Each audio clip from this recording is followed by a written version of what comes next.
Telecom minister Ravishankar प्रसाद ने एक press conference के दौरान सोशल मीडिया कंपनियों के लिए गाइडलाइन जारी की है।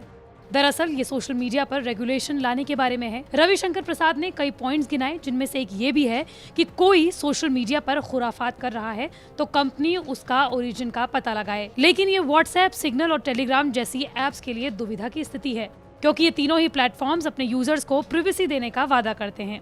ऐसे में व्हाट्सएप ने ये साफ किया है कि वो ऐसा नहीं कर सकता। इससे पहले भी व्हाट्सएप कई बार ये कह चुका है कि हम एंड टू एंड इंक्रिप्शन की वजह से ये पता नहीं लगा सकते हैं कि मैसेज किसने और कहां से किया है। इससे पहले भी सरकार की तरफ से ऐसी मांग की गई थी, लेकिन इस बार ये मांग नहीं बल्कि गाइडलाइंस है। अगर व्हाट्सएप, टेलीग्राम या सिग्नल इन गाइडलाइंस को फॉलो करने से मना कर देते हैं तो क्या होगा? क्या ये ऐप बैन हो जाएंगी? व्हाट्सएप पहले ही ये साफ कर चुका है कि वो ये पता नहीं लगा सकता कि किस मैसेज का ओरिजिन क्या है। दरअसल में व्हाट्सएप में तमाम chats end to end encrypted होती हैं, यानी कि कोई भी मैसेज जो सेंडर भेजता है और जिसे रिसीव होता है, उसके अलावा वो मैसेज कोई नहीं पढ़ सकता। और इसी तरह की सुविधाएं टेलीग्राम और सिग्नल ऐप में भी हैं। लेकिन अब ऐसे में सवाल उठ रहा है कि क्या व्हाट्सएप गाइडलाइन नहीं मानेगा तो क्या होगा? क्या भारत में व्हाट्सएप बैन हो जाएगा? व्हाट्सएप की पेरेंट कंपनी फेसबुक की तरफ से नई गाइडलाइंस को लेकर अब स्टेटमेंट आ गया है। फेसबुक कंपनी ने कहा है कि इस मैटर पर जो नियम बनाए गए हैं उसे ध्यान से स्टडी किया जाएगा। फेसबुक ने यह भी कहा है कि कंपनी भारत के साथ है और यूजर सिक्योरिटी और सेफ्टी को लेकर प्रतिबद्ध है।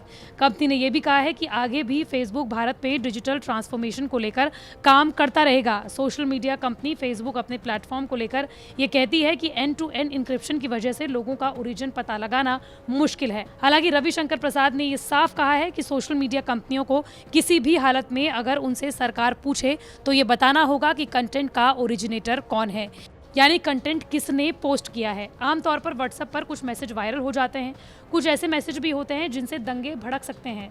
ऐसे में end to end encryption use करने वाली कंपनियों के लिए ये पता लगाना मुश्किल होता है कि मैसेज की शुरुआत आखिर कहां से हुई।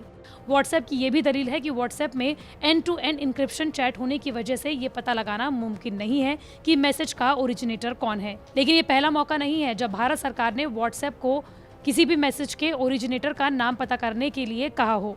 सरकार ने ये कहा है कि व्हाट्सएप एक ऐसा टूल बनाए जो ये पता लगाए कि ओरिजिनेटर कौन है, मैसेज कहां से जनरेट किया गया है। व्हाट्सएप ने तब ये जवाब दिया था कि ऐसा करना मुमकिन नहीं है। व्हाट्सएप ने कहा था कि अगर ऐसा किया जाएगा तो व्हाट्सएप की आत्मा खत्म हो जाएगी, जो व्हाट्सएप की खासियत है वो नहीं रहेगी। व्हाट्सएप ने यह भी कहा था कि अगर ऐसा किया गया तो व्हाट्सएप यूजर्स की प्राइवेसी के साथ खिलवाड़ होगा। एंड टू एंड इंक्रिप्शन के बारे में साधारण शब्दों में बताएं तो ये एक इंक्रिप्शन मैसेज है जिसकी वजह से सेंडर और रिसीवर के अलावा कोई भी तीसरा शख्स या एजेंसी मैसेज नहीं देख सकती या फिर पढ़ सकती। एंड टू एंड इंक्रिप्शन में मैसेज के ओरिजिन को ट्रेस कर पाना मुमकिन नहीं है।